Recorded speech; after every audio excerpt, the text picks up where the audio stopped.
नमस्ते दोस्तों, welcome to Sawan series. आज से सावन महीना स्टार्ट हो गया। आप सभी को सावन महीने की हार्दिक बधाइयाँ। हर हर महादेव। दोस्तों, ये महादेव जी का महीना माना जाता है। एक समय था दोस्तों, 90s के समय भी लोग बहुत सेलिब्रेट करते थे सावन और इस तरह के सेलिब्रेशन, बट अब तो टेक्नोलॉजी आ गई तो दोस्तों लोग बहुत कम ना के बराबर हो गए। पर दोस्तों हमें पता होना चाहिए।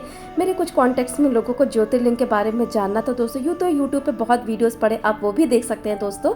पर फिलहाल हम शुरू करते हैं एक नई सीरीज जिसमें मैं आप लोगों को ज्योतिर्लिंग के बारे में बताऊंगी। दोस्तों, ज्योतिर्लिंग का मतलब होता है भगवान शिव का ज्योति के रूप में प्रकट होना। ज्योतिर्लिंग मानव द्वारा दोस्तों निर्मित नहीं होती है, मनुष्य नहीं बनाता है, बल्कि वे स्वयंभू होते हैं जो खुद प्रकट होते हैं। उनको सृष्टि के कल्याण और गतिमान बनाए रखने के लिए स्थापित किए गए हैं। तो ये बहुत पौराणिक बातें हैं, तो कई लोगों को विश्वास नहीं हो सकता है दोस्तों, बस सच्चाई यही है।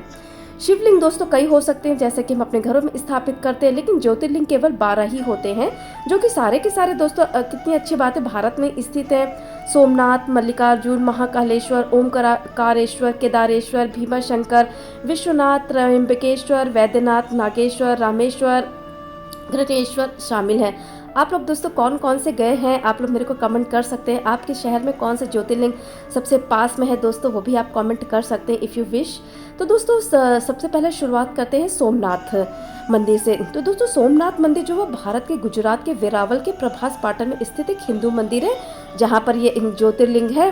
तो दोस्तों ये पहला आता है और काफ़ी पवित्र तीर्थ स्थल है। इसकी चर्चा दोस्तों इस तरह से सिमिलर चर्चा इसकी महाभारत में भी की गई है और भागवत पुराण में भी की गई है, जहाँ पे बताया गया था कि समुद्र तट पर प्रभास पाटन में एक तीर्थ स्थल है, जहाँ पर वर्तमान में स्थित ये मंदिर है। तो इसे बहुत प्राचीन समय से ये मंदिर बने हुए हैं, पहली या दूसरी शताब्दी से दोस्तों, इसीलिए बहुत कुछ अप एंड डाउन हुए हैं इन मंदिरों को की साख बनाए रखने के लिए। तो दोस्तों सोमनाथ का अर्थ होता है सोम का भगवान या चंद्रमा। इस स्थल को प्रभास वैभव का स्थान भी कहा जाता है। सोमनाथ मंदिर दोस्तों भारत के समुद्र तट पर 5 सबसे प्रतिष्ठित स्थानों में से एक है।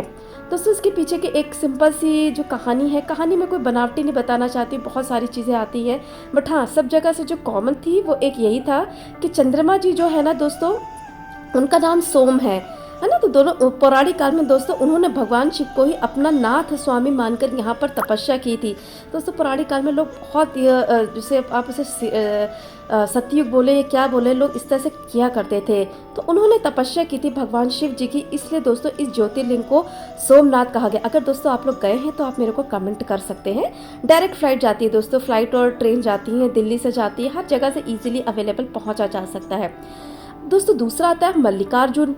मल्लिकार्जुन दोस्तों आंध्र प्रदेश के कुन्नूर जिले के नल्लामल्ला जंगलों के मध्य श्री सैलम पहाड़ी पर स्थित है। कितना खूबसूरत लगता होगा ना, पहाड़ी पर स्थित है। तो दोस्तों यहाँ पर शिव जी की आराधना मल्लिकार्जुन नाम से की जाती है। तो दोस्तों इसके पीछे की जो कहानी वो यही है कि ये बहुत पॉपुलर कहानी है कि जब एक बार शिव जी के दोनों पुत्रों कार्तिकेय गणेश जी में इस बात की शर्त लगी, उनमें बड़ा कौन है, कार्तिकेय जी का मानना था वो हैं, गणेश जी का मानना था वो बड़े हैं। तब भगवान शिव ने कार्तिकेय और गणेश से कहा, जो भी पृथ्वी की परिक्रमा लगाकर सबसे पहले हमारे पास आएगा वही बड़ा होगा। इस बात को सुनकर कार्तिकेय जी अपनी सवारी पर बैठकर पृथ्वी की परिक्रमा करने निकल गए। और लेकिन चूहे की सवारी रखने वाले भगवान गणेश जी के लिए यह काम मुश्किल था। भगवान गणेश जी बुद्धि के दाता माने जाते हैं दोस्तों, इसलिए उन्होंने अपनी बुद्धि का यूज किया है ना, और माता पार्वती जी और पिता शिव जी के 7 बार परिक्रमा की। इस तरह उन्हें पृथ्वी की परिक्रमा से प्राप्त होने वाले फल के वो अधिकारी बन गए दोस्तों। और जब कार्तिकेय जी पृथ्वी के परिक्रमा कर वापस आए, तब यह देखकर चौंक हो गए और गुस्से से वो विशाल पर्वत की ओर चल दिए।